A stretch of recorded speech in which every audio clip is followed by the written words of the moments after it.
Assalamualaikum warahmatullahi wabarakatuh.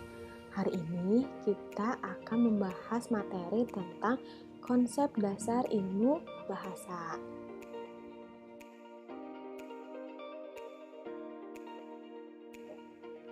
Nah, yang pertama kita harus tahu pengertian dari ilmu bahasa. Ilmu bahasa ini bisa dikenal dengan istilah linguistik. Nah, kata linguistik ini berasal dari kata Latin, yaitu lingua, yang berarti bahasa artinya. Nah, dalam bahasa Inggris juga, istilah linguistik ini berkaitan dengan kata language. Tapi dalam bahasa Indonesia, linguistik adalah nama bidang ilmu dan kata sifatnya adalah linguistik. Jadi, linguistik ini yaitu ilmu yang mempelajari bahasa. Lalu ada juga linguistik sebagai ilmu.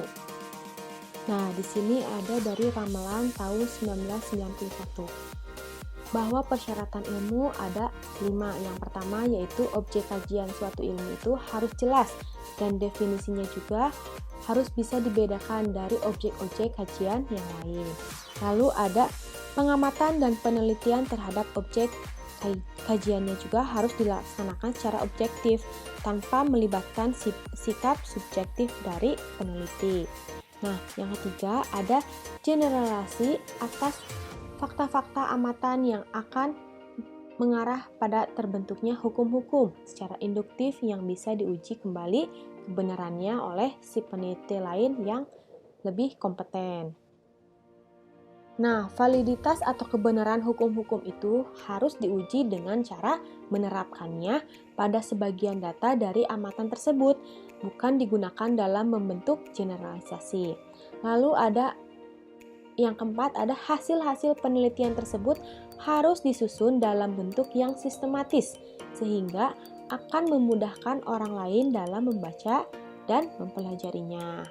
Lalu yang terakhir yaitu ada ilmu itu tidak pernah statis, jadi ilmu itu bisa berubah-ubah.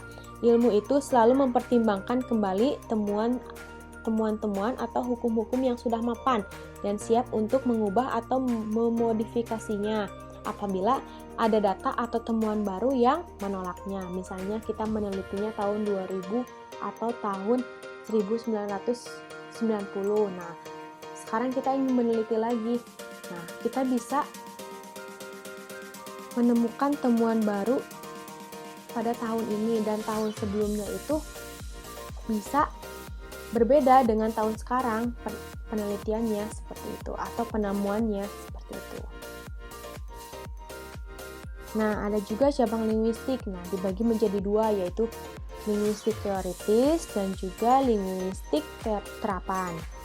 Linguistik teoritis ini merupakan bidang yang mengkaji dan mengupas bahasa untuk mendapatkan kaidah-kaidah yang berlaku dalam bahasa. Linguistik teoritis ini bisa mencakup yaitu linguistik deskriptif dan linguistik historis komparatif. Nah, biasanya cabang linguistik ini terdiri atas seperti fonologi, morfologi, sintaksis, dan leksikologi. Lalu ada linguistik terapan. Linguistik terapan ini merupakan linguistik yang digunakan dalam bidang ilmu yang lain.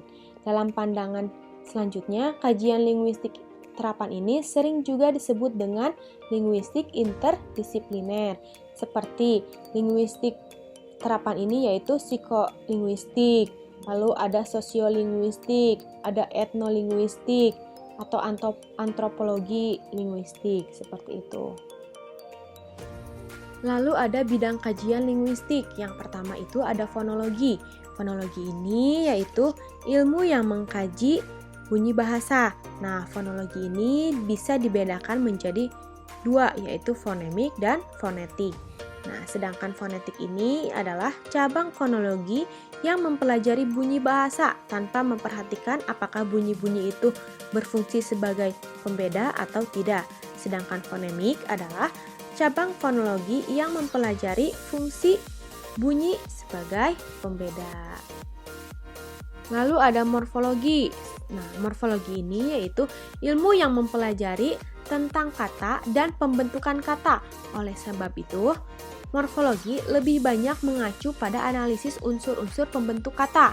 Nah, fokus kajian morfologi ini yaitu seperti morfem, kata, dan proses morfologisnya itu sendiri. Nah, seperti pengimbuhan, pengulangan, pemendekan, dan pemajmukan. Lalu ada sintaksis. Nah, sintaksis ini yaitu ilmu yang mempelajari tentang kalimat. Lingkup kajian sintaksis ini meliputi sintaksis, fungsi sintaksis, frase, klausa, dan kalimat.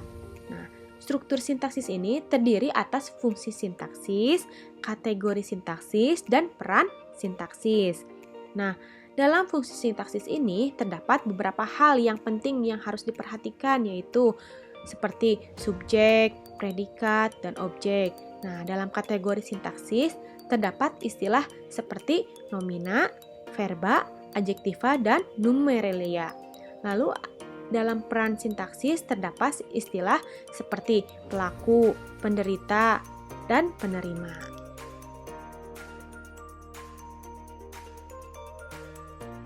Juga bidang kajian linguistik yang lain seperti semantik.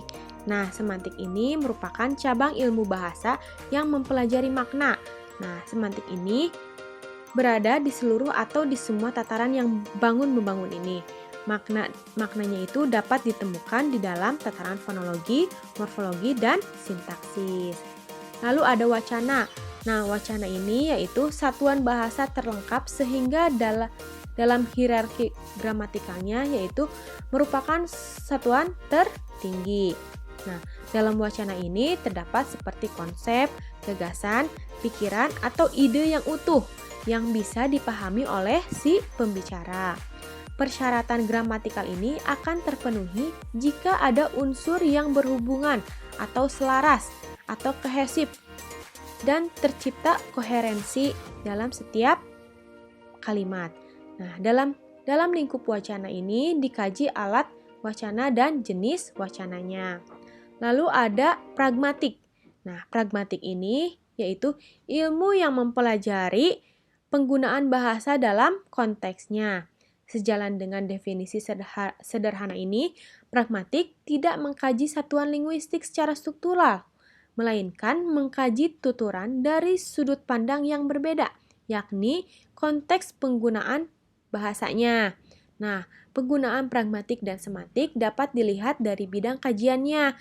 Bidang kajian pragmatik adalah tentang makna dalam situasi ujar antara penutur dan petutur, sedangkan semantik adalah makna yang berkenaan dalam suatu bahasa tertentu, terpisah dari situasi penutur dan petuturnya, seperti itu.